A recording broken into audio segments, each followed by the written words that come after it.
안녕하십니까. 대한민국 정치토론방의 로베르토입니다. 네, 어제는 선거에서 일어나는 불평등을 알아보았습니다. 어제 영상을 한마디로 요약하면 이렇죠.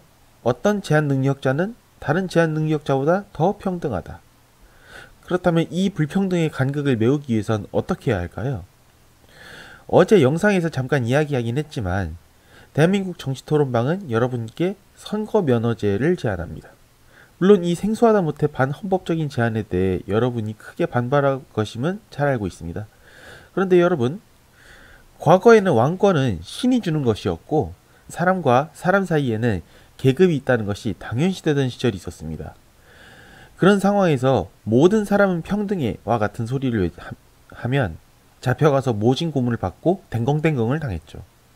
하지만 시간이 흘러 모든 사람은 평등하다는 사상이 뿌리를 내렸고 이제는 이 사상이 당연하게 받아들여지고 있습니다. 마찬가지로 지금이야 지능에 따라 선거권을 주자라는 말이 반민주적이고 반헌법적일 수 있지만 시간이 흐르면 당연시 될 수도 있다는 겁니다. 달도 차면 기울고 꽃도 피면 집니다. 세상에 영원한 것은 없고 사상이나 헌법 역시 마찬가지입니다.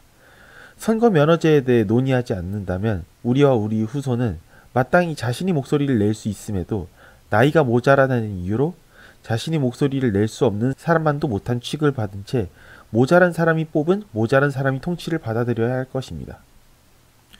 대한민국 정치토론방은 반역을 도모하거나 민주주의를 파괴하고자 이 제안을 하는 것이 아닙니다.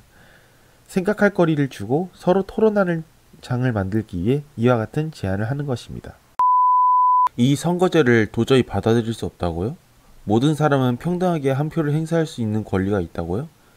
그렇다면 고등학생, 중학생, 초등학생을 넘어 유치원생에까지 투표권을 줘야 할 것입니다. 갓난아기를 키우고 있으면 한 표를 더 줘야 한다고 하는 주장은 일관성이 있지만 합리적이거나 성숙하거나 상식적이진 못하다고 생각합니다. 우리는 분명 나은 미래를 위해 투표하는데 명백히 미성숙한 사람에게 나라의 결정권을 줄 수 없지 않습니까? 그렇다면 우리는 생각해야 합니다.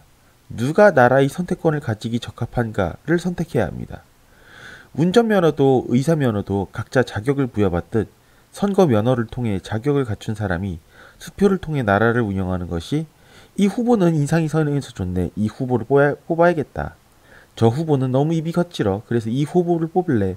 와 같은 감성만으로 가득 찬 무책임한 투표보다 더 효율적이지 않을까요? 오늘도 시청해주셔서 감사합니다. 다음에 뵙겠습니다.